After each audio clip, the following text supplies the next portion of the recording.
Salut les petites loutres, je vous retrouve aujourd'hui munie de mes boucles d'oreilles sapin de Noël et de mes grosses chaussettes d'hiver pour vous présenter la première vidéo de ce mois de décembre. Et j'ai décidé de vous proposer une vidéo d'idées de cadeaux livresques à offrir.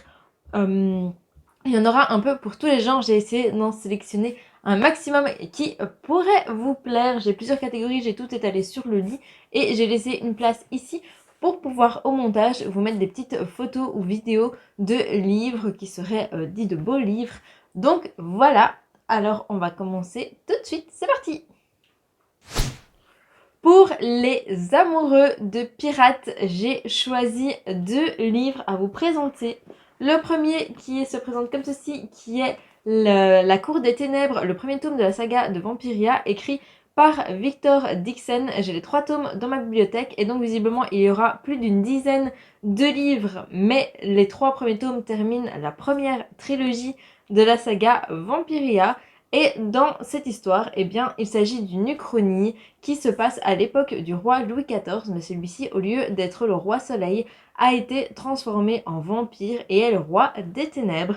Et on va suivre une jeune roturière dont la famille va être assassinée par des vampires. Elle va se débrouiller pour prendre la place d'une noble et pour rejoindre la cour des ténèbres, la cour de Louis XIV. Et son objectif, eh bien, évidemment, ça va être de venger toute sa famille. Ça a été un vrai coup de cœur pour les 2 premiers tomes et j'ai hâte de découvrir le 3e que j'ai acheté aux Aliénales et qui m'attend bien sagement dans la bibliothèque. Le 2e livre de cette catégorie, eh bien, il s'agit de Steam Sailor, qui là aussi est une trilogie qui a été écrite par Ellie S. Green, qui est une autrice française. Et dans ce livre-ci, on va suivre en fait des pirates un peu particuliers puisqu'ils naviguent sur un bateau volant. Et on va suivre Prudence. Je vérifie que je ne me trompe pas de nom. Oui, on va suivre Prudence qui va être kidnappée par ces pirates un peu spéciaux. Mais elle va se rendre compte que ceux-ci ont un bon fond et elle va les aider à traquer la cité des alchimistes. Celui-ci, cette trilogie, ça a été un vrai coup de cœur comme rarement j'en ai eu. Vous venez de voir un chat passer? Tout va bien. Ça a été un coup de cœur comme j'en ai rarement eu et l'autrice m'a gentiment dédicacé les livres. Oh, je crois que le premier n'est pas dédicacé. Ah si, le premier est dédicacé juste ici. Attendez, je vous fais un... Voilà. Le premier est dédicacé comme ceci et je crois que dans le tome 2, j'ai une illustration de Prudence. Et donc pour tous les fans de vampires, vous avez ces 2 livres qui sont un choix absolument incroyable, exceptionnel, qui ont été de vrais coups de cœur pour moi. Et celui-ci peut aussi tout à fait marcher pour les amateurs de fantasy, tout comme celui-là, puisqu'il parle de vampires. On passe maintenant à la seconde catégorie que j'ai décidé d'appeler la catégorie pour les amoureux de musique et de fantasy. Et j'ai décidé de vous présenter le tome 1 de Codes of Men, le tome 2 est dans ma bibliothèque et le tome 3 est dans ma wishlist. Et dans ce livre, vous entendez sûrement Oxy miauler, tout va bien, il est juste derrière. Vous pouvez le voir là. Il va faire toute la vidéo avec nous, je pense. Dans ce livre, on va suivre Imari, qui est une jeune femme qui a des pouvoirs magiques, et c'est plus précisément sa musique qui est magique, mais un jour, malheureusement, eh bien, elle va jouer de la musique devant tout un tas de personnes, et sa magie va tuer sa petite sœur. Elle va alors partir dans une fuite, puisque, évidemment, elle a peur que les gens la retrouvent. Elle va s'enfuir, elle va prendre un nouveau nom qui va être celui de Sable, et elle va aller chez une guérisseuse, se cacher là-bas. Mais un jour, le loup de Corinthe, qui est le prince qui règne sur les territoires, va devoir trouver la meilleure des guérisseuses et il va aller chercher Imari.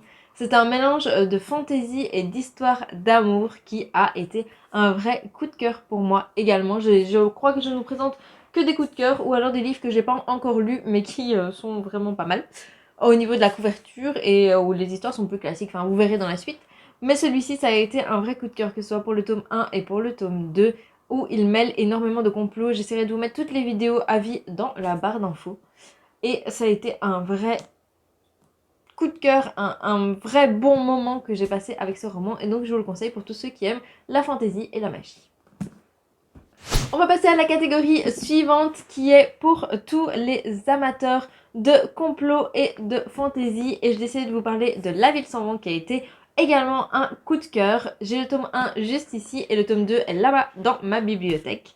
C'est une duologie qui a été écrite par Éléonore de Villepoix et qui là mêle fantasy et complot. C'est un univers très bien créé, très complet où on va suivre en fait deux personnages principaux qui sont Lastianax et Arca et on va les suivre dans toute leur aventure, dans tout leur mystère pour déjouer les complots qui se trament dans la ville sans vent. Lastianax il termine sa formation de mage et son mentor va être assassiné. Quant à Arca, eh bien c'est une jeune guerrière qui va rechercher son père si j'ai bonne mémoire et ils vont se retrouver ensemble dans la ville sans vent et vont faire un bout d'aventure à deux pour découvrir les mystères et les complots de cette ville bien spéciale. On va passer à une autre catégorie qui est un petit peu différente et qui est pour les amateurs de cuisine et qui sont des geeks un peu comme moi. Il y a tout d'abord ce premier livre qui est le livre des potions qui vient de Gastronogeek, qui a été écrit par Gastronogeek et qui est un livre de cocktail. Je vais essayer de vous mettre plein de petits close-up juste là. Et également ce livre qui est écrit aussi par Gastronogeek et qui est Les recettes enchantées, qui lui est plutôt basé sur un monde de Disney. Je sais que l'autre tome de cette collection qui est Les pâtisseries enchantées est sorti il n'y a pas longtemps, je ne l'ai pas encore. Mais mon rêve en fait dans la future maison c'est d'avoir une étagère avec uniquement des livres Gastronogeek dans ma cuisine. Donc voilà, j'ai déjà ces deux premiers tomes. Je vous mets plein de photos juste à côté ou de vidéos. Mais pour toutes les personnes qui aiment la cuisine et les séries, les jeux vidéo, la télévision, les livres, les mangas, ça sont vraiment des petites pépites. Je regarde parce que j'ai un chat qui est en train de faire n'importe quoi. Je crois que je vais devoir aller voir. Il n'y a pas moyen de faire une vidéo sérieusement. La catégorie suivante, c'est pour toutes les personnes qui aiment lire des classiques. Et là, j'avais envie de vous présenter celui-ci. Et je ne l'ai pas lu, j'avoue tout. Je vais vous le présenter comme ceci. Je vais essayer de... Hop. Regardez-moi cette petite merveille.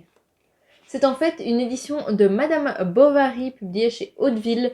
Et ce que je trouve absolument incroyable dans ces livres, eh bien, ce sont les couvertures en hardback qui sont vraiment très jolies. Il n'y a rien sur le dos, donc on ne sait pas exactement de quoi ça parle. Maintenant, les classiques, évidemment, si comme moi vous en avez un tout petit peu entendu parler à l'école, vous savez de quoi il parle.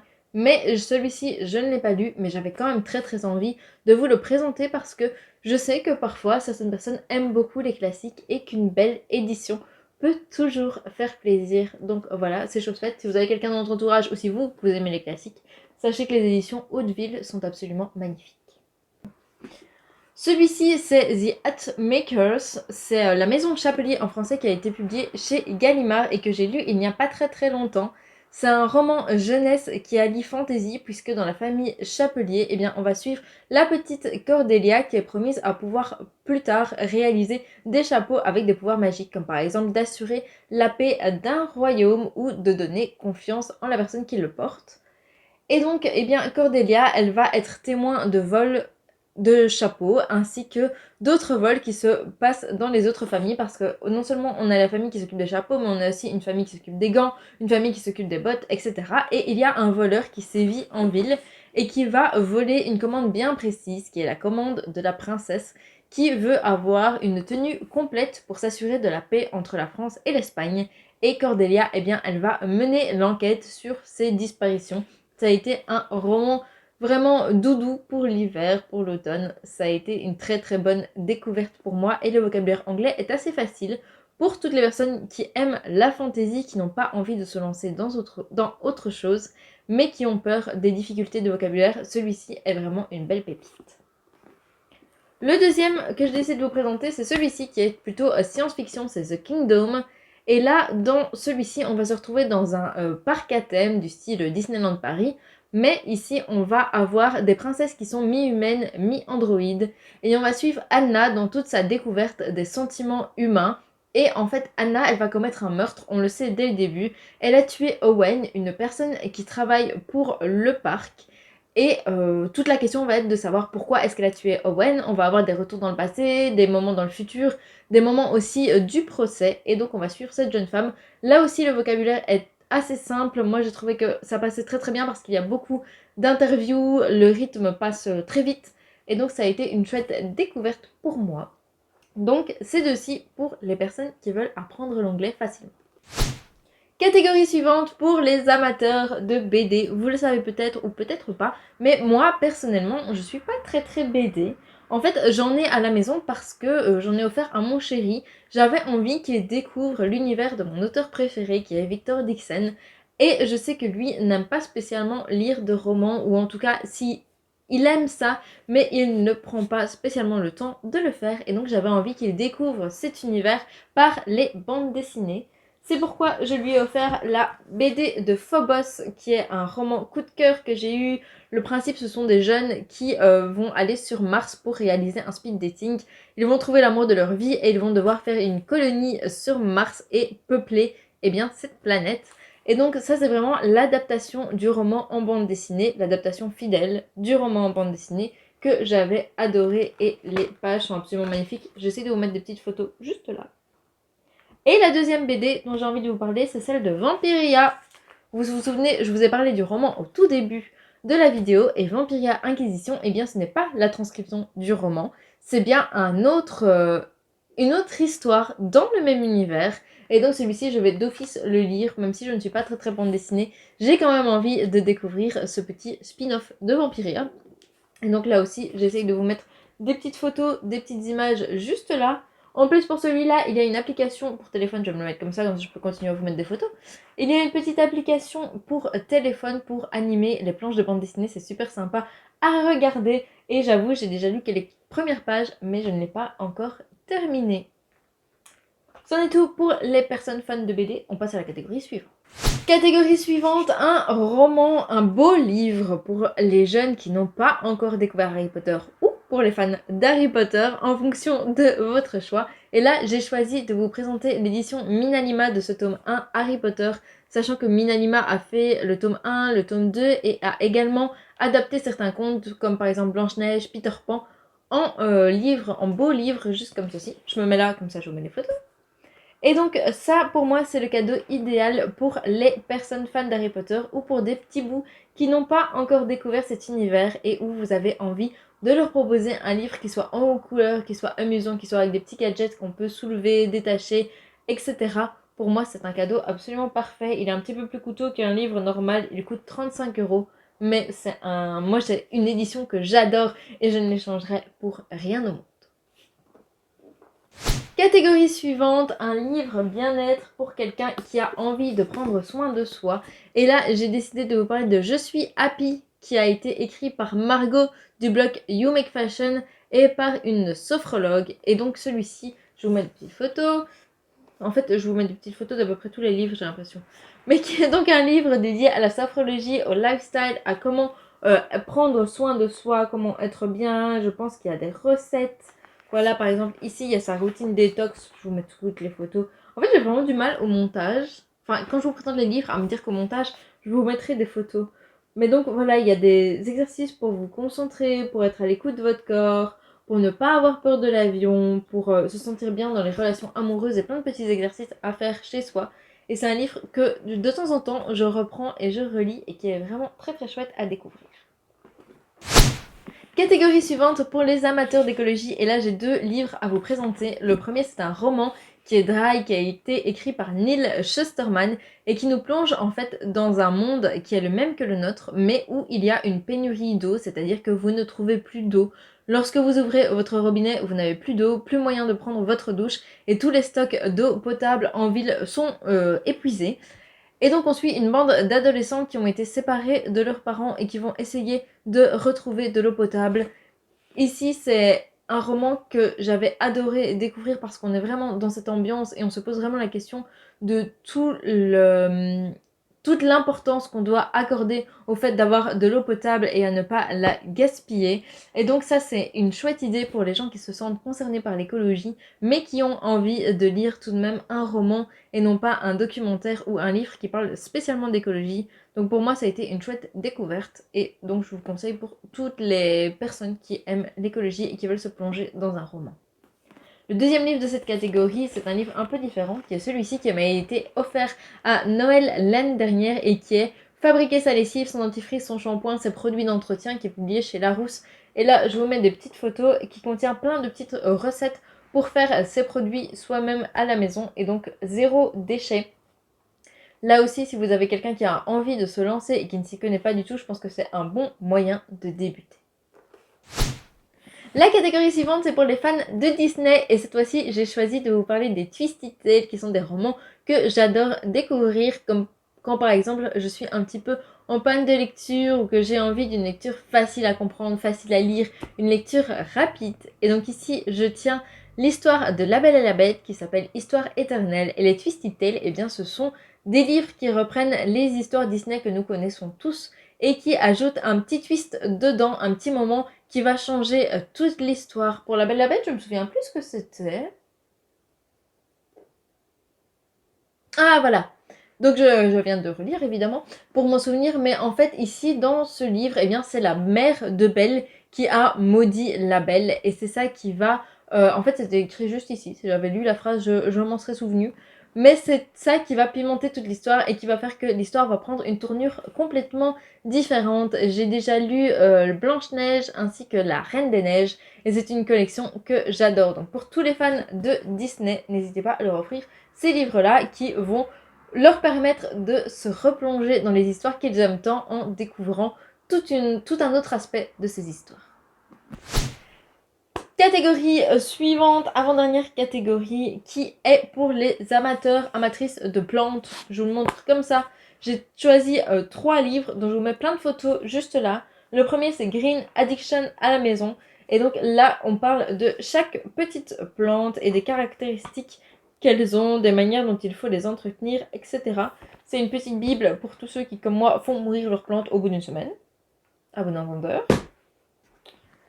On a ensuite plantes, vivre heureux avec les plantes, Plant Lover, donc qui se présentent comme ceci. Et là, on vous parle par exemple de plantes et d'animaux, de guides pratiques, à la rencontre de certains Plant Lovers. Il y a plein de jolies photos, plein d'idées pour décorer votre maison. J'avais adoré le découvrir.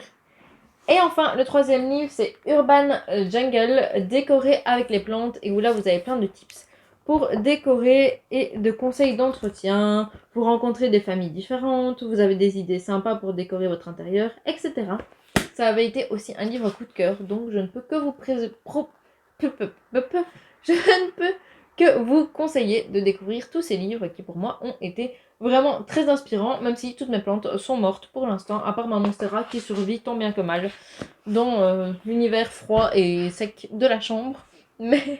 Mais pour moi qui aime les plantes, ça a vraiment été de très très chouettes découvertes. Et enfin, on passe à la dernière catégorie qui est un livre beaucoup plus personnel dont je ne vous montrerai pas l'intérieur mais qui se présente comme ceci. En fait, je vais essayer de vous montrer. On va avoir du mal à faire le focus. Donc voilà, en fait c'est un livre que vous pouvez personnaliser et dessus il fait écrit la raison pour laquelle je t'aime. Et donc c'est Lovebook qui fait ça et vous pouvez à l'intérieur mettre plein de petites raisons pour lesquelles vous aimez l'autre et vous pouvez personnaliser les visages. C'est super mignon, moi j'avais reçu ça il y a quelques années à la Saint-Valentin je pense de mon amoureux et ça a été un cadeau qui m'a trop fait plaisir. Donc même si vous n'aimez pas lire, sachez que vous pouvez quand même faire plaisir à quelqu'un avec un livre et ça a été un super cadeau dans lequel je me replonge de temps en temps quand j'avoue j'ai un petit coup de mou. Donc voilà.